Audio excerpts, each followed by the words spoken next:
Hi everyone, I hope you're enjoying All About That Place 2024. My name's Mark Bayley, and in this talk, Fleshing Out the Bones, I'll be showing you some of the different unique record collections that can tell you more about your ancestors' lives, and occasionally break down some brick walls too. Now, we'll skip all the kind of beginner sets like census and BMDs, as I'm sure you're well aware of those, and we'll jump into some of the more juicier, interesting record sets. Now, when people first start researching in BMDs, they hit a brick wall because they can't find their ancestors' birth, marriage or death record. Now, there's record sets that can help you get around this. For example, perhaps your ancestor was born, married or died overseas, and that's why they're not appearing in civil registration. There's two different record collections that can help you in that case.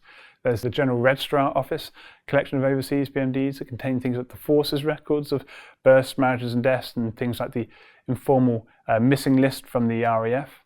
It also includes consular birth, marriage and death records, where British subjects were born, married or died abroad and then registered at the British Consulate or the High Commission. There's another collection of overseas BMDs that I'd recommend you look through, and that's the National Archives collection, also known as the non-parochial records.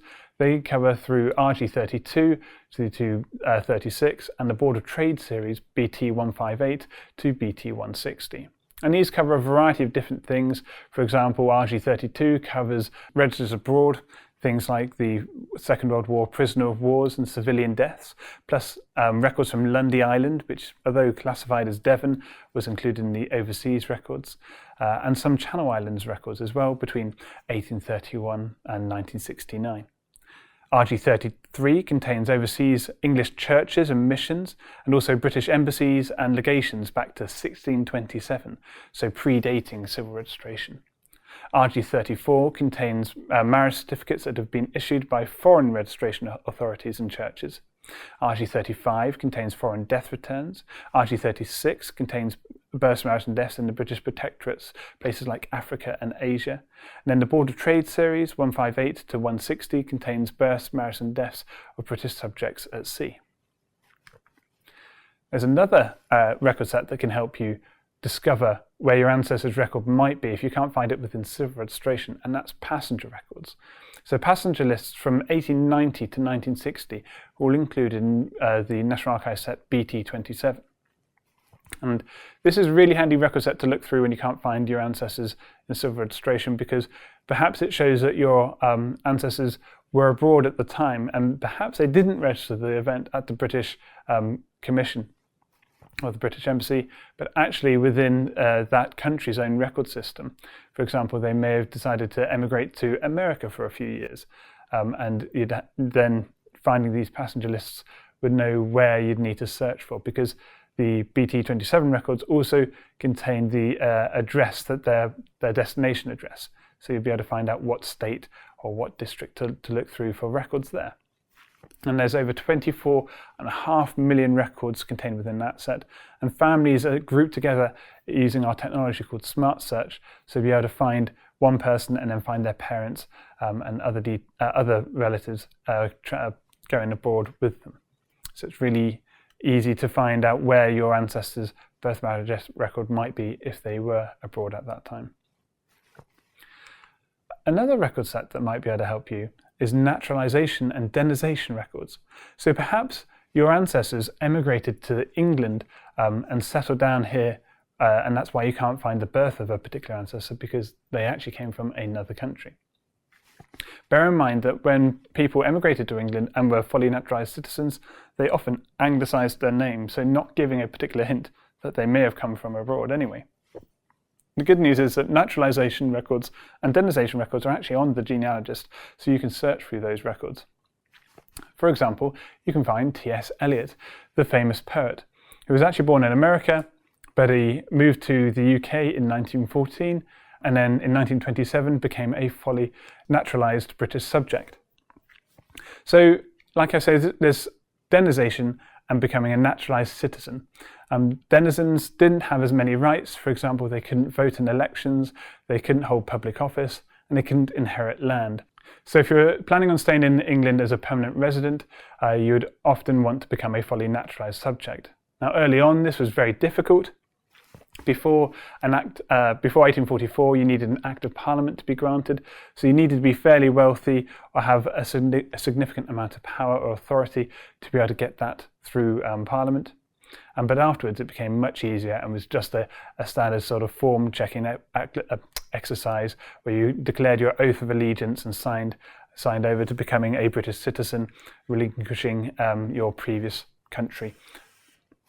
So before these records, the majority of people that were naturalised before 1844 tended to be the wealthier classes, but after 1844 you found a lot more naturalisation records.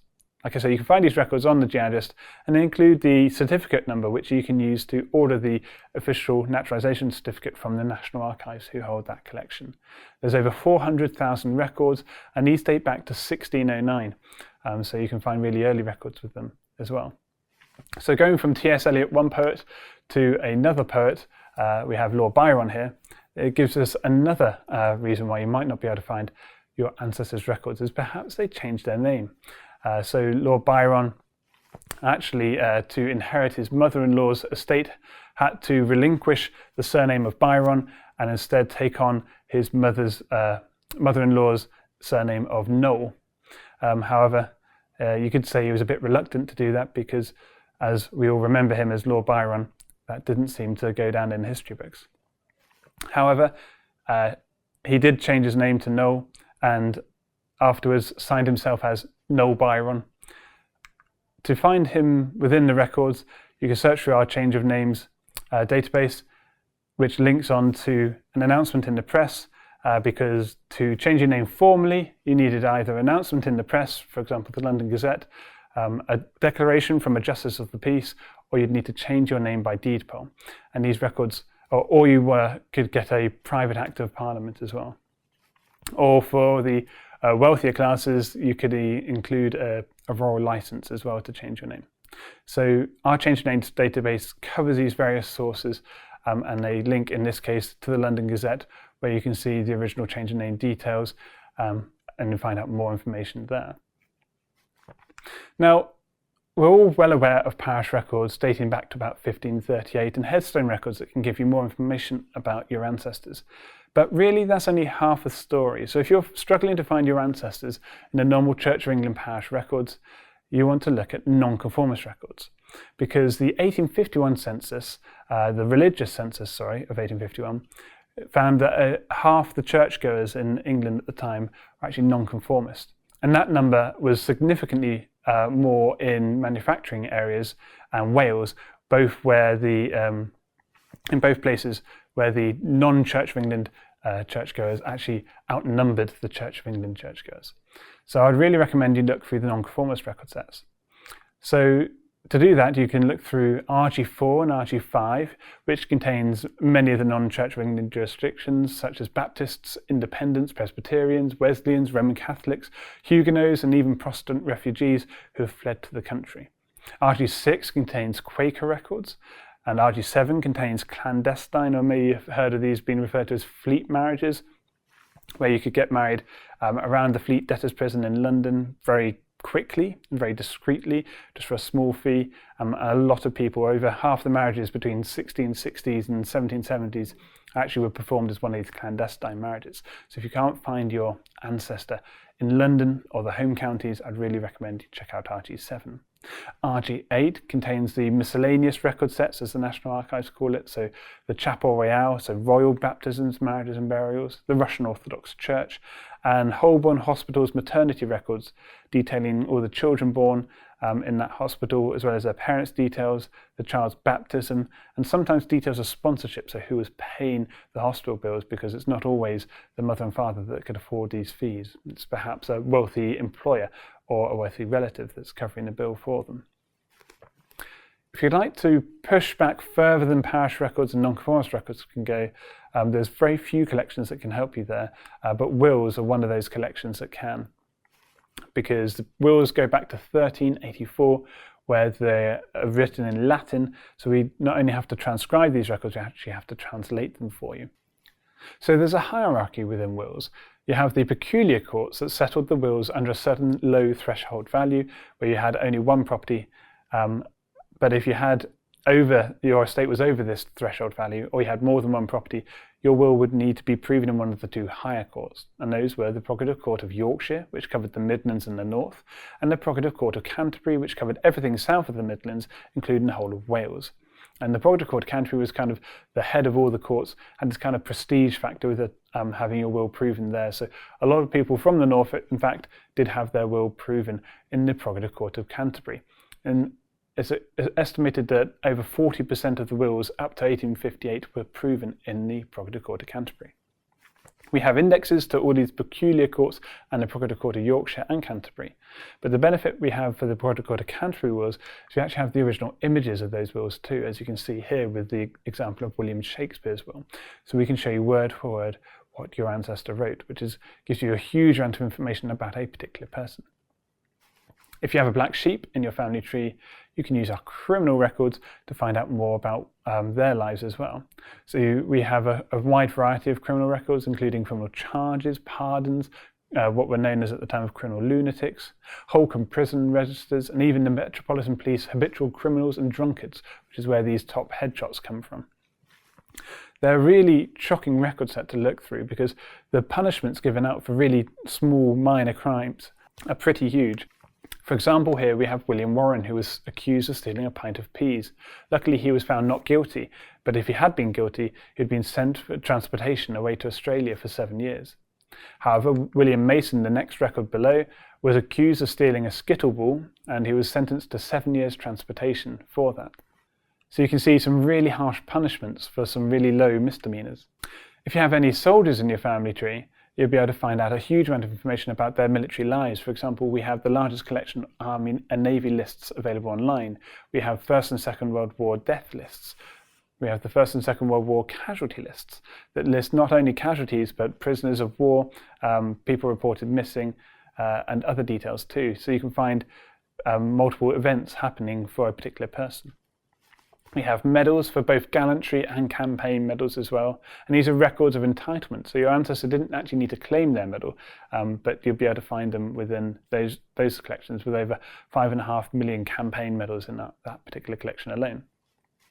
So if they fought in a theatre of war overseas during any part of the First World War, they'll be entitled to one or more of the 3 different campaign medals that were out there: the 1914 Star, the British War Medal, and the British Victory Medal. We also have 1.5 million war memorial records available to search through, and rolls of honour listing men who fell during the First World War, with a little mini biography for each person as well. So really interesting record sets to look through. We also have some records for the Air Force. For example, we have Air Force lists, so you can find somebody progressing through the ranks within those. We also have Air 27, also known as the Air Force Operations Records Books, or ORBs, which give you an account of people through the RAF from 1911 all the way up to 1961. You have Form 540s, which are the summaries of events for squadrons, so you can track a squadron going from place to place throughout the wars.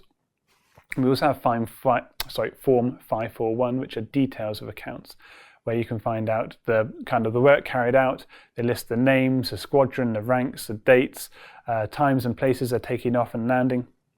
A huge amount of detail there. So you can track one person's progress through, for example, the Second World War. There's a huge amount of records, and track every kind of operation they went on. We have quite a lot of map and land-based records, for example, tithe records, where you can see the tithing, where you gave 1/10 of your produce to the local clergy. In 1836, this was switched to a monetary payment system. So you can find out if your ancestor owned or occupied a piece of land. Maybe they're a tenant farmer, for example. So even though they don't own the land themselves, they're still using that land, they're renting it off a landlord. You'd get details of themselves, the landlord, what the land is being used for, the size of that land, and exactly where it is, using tithe maps, which are linked to the records. And we've superimposed these tithe maps on modern day maps, so you can see exactly where your household, your ancestral house is. So you can see here a particular example, which is now where Whipsnade Zoo is.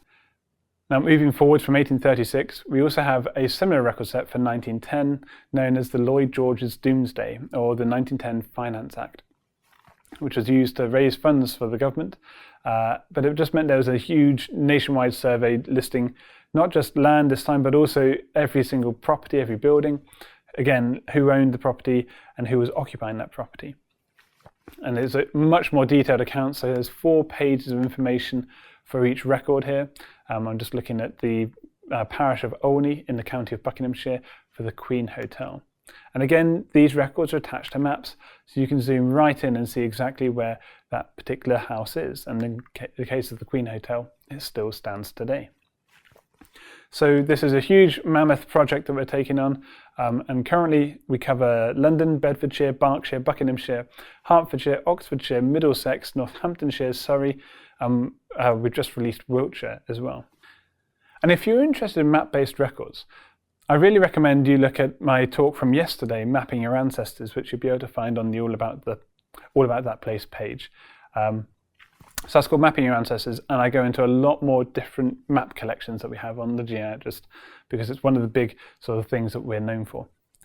And there's plenty more other resources that you can search on the genealogist as well. I just unfortunately don't have time to go into them all today. So we cover poll and electoral records, we have trade and residential directories, occupational lists covering things like doctors, apprentices, railway workers, pilots, teachers, people working in law, actors, clergy.